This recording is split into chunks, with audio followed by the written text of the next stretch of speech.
मैं जमीन हूँ। यूनिट है हमारा 5 अमेजिंग प्लैनेट। उसका ये पोइम है, उसके अंदर जो हमने आज करनी है, कल हमने किया था, यानी कि सैटरडे वाले दिन हमने यूनिट नंबर 4 किया था, इसका पार्ट 2, ठीक है, unforgettable moments of my life, और उसकी एक्सरसाइज की थी क्वेश्चन आंसर। आज हमारा 5 चैप्टर है, यूनिट नंबर 5 अमेजिंग प्लैनेट, ठीक है। ये इसका यूनिट है जी 5वां, और इसकी उन्होंने पोइम बनाई है, पोइम, ठीक है। 46 पर आपके सफर नंबर 46 पर आपके सामने एक पिक्चर बनाई गई है, देखिए उसे गौर से। यहाँ वो कह रहा है, look at the picture, everyone is happy, having fun and enjoying the pleasant weather. हर कोई खुश है और लुत्फानंदोज हो रहा है खुशगवार मौसम से। When the weather stays for a certain period, it becomes a season of that particular area. जब मौसम अपना सीजन मुकम्मल करता है या एक पीरियड मुकम्मल करता है, तो ये एक किसी एरिया के लिए बहुत अच्छा सीजन रहता है, यानी कि पार्टिकुलर रहता है, उसमें जो लोग हिस्सा लेते हैं। These seasons are weather conditions make up the climate। ये जो सीजन है, ये मौसम को, आबो हवा को बनाते हैं। डिफरेंट सीजन है, different elements to be observe. जो मुख्तलिफ मौसम है वो मुख्तलिफ किस्म के उसमें अज्जा होते हैं जो हम देखते हैं या जो उनमें पाए जाते हैं। जैसे फर्स्ट करें समर है, समर में गर्मी होती है, और ऑटम में पतझड़ होती है, ठीक है, विंटर में सर्दी होती है, ठीक इसी तरह मौसम बहार, ये सारा अपने अपने उनकी खासियत है। आगे वाला पेज निकालो, 47। आई एम द अर्थ, इसका मतलब क्या है? मैं जमीन, ठीक है, ये पोइम है।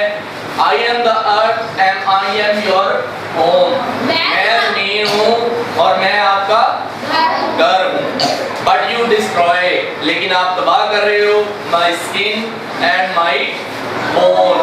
इसमें जमीन अपनी स्किन कह रही है ऊपर वाली तह को, और बोन कह रही है उसकी साख को, उसके ढांचे को, ठीक है, कि आप लोग इसे तबाह कर रहे हो। जैसे एक इंसान कह रहा है, आप मेरी स्किन को तबाह कर रहे हो और मेरी हड्डियों को तबाह कर रहे हो, मेरे ढांचे को तबाह कर रहे हो।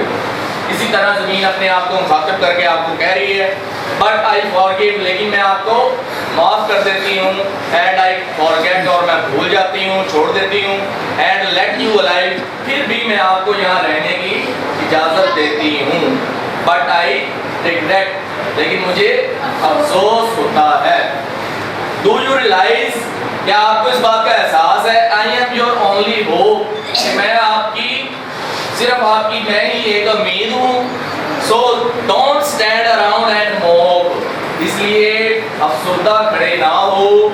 I need savings, it's up to you, मुझे हिफाजत की जरूरत है, जो कि आप लोग कर सकते हो, ठीक है, और कोई नहीं कर सकता।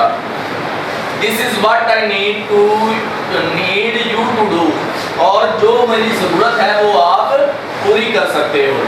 नो मोर प्लास्टिक, इसका मतलब है कि अब ज्यादा प्लास्टिक जो वेस्ट नहीं करना है, एंड नो मोर वेस्ट, और ना ज्यादा कचरा।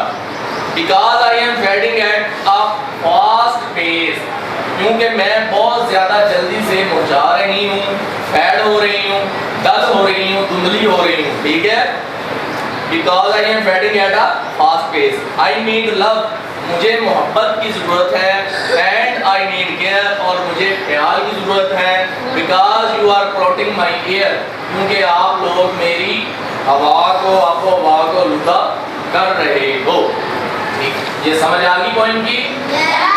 जमीन क्या कह रही है हमें? वो हमें पैगाम दे रही है कि मुझे साफ सुथरा रखो, आप लोग मुझे खराब कर रहे हो, हमारा जो क्लाइमेट है, आबो हवा है, वो खराब हो रहा है, ठीक है। ये किसने लिखी है? एनोनियस ने ये पोएम लिखी है, ठीक है। आगे इसका पेज नंबर निकालो आप, 49 में एक्सरसाइज है, explain the feelings of the earth in your oven words. आपने अपने लफ्जों में लिखना है जमीन की क्या फीलिंग्स है। कि ज़मीन क्या महसूस करती है। ठीक है, वो हमने पोइम सारी पढ़ी है। पोइम का आप पहला बंद या पहला शेर लिख सकते हो इस जवाब में कि ज़मीन क्या महसूस करती है इसके आंसर में। फिर आगे सेकंड क्वेश्चन है इसका, which problems are being faced by our earth, write some of them. दूसरा सवाल क्या है, which problems are being faced by our earth, write some of them. कौन से मसाइल हैं जो हमारी ज़मीन को पेश आते हैं, उनमें से कुछ आप लिखें। जैसे आलूदगी, पोल्यूशन है, हवाई आलूदगी, प्लास्टिक है या कचरा है जो हम ऐसे ही फेंक देते हैं। ठीक है, जो हवा में गैसें शामिल हो रही हैं, ट्रांसपोर्ट का धुआं वगैरह। ठीक है जी, बताएं, आप बताएं। The problems of land, water and air pollution are being faced by your earth. जी, हमारी प्रॉब्लम्स क्या है, पानी और हवा को हम आलूदा कर रहे हैं।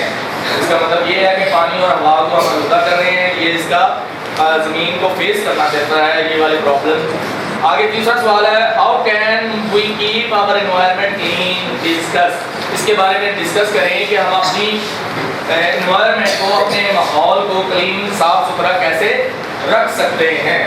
वो आपको पता है, ज़्यादा तो आपको बताया गया है कि कैसे आपने कूड़ा क्रिकेट ऐसे नहीं फेंकना।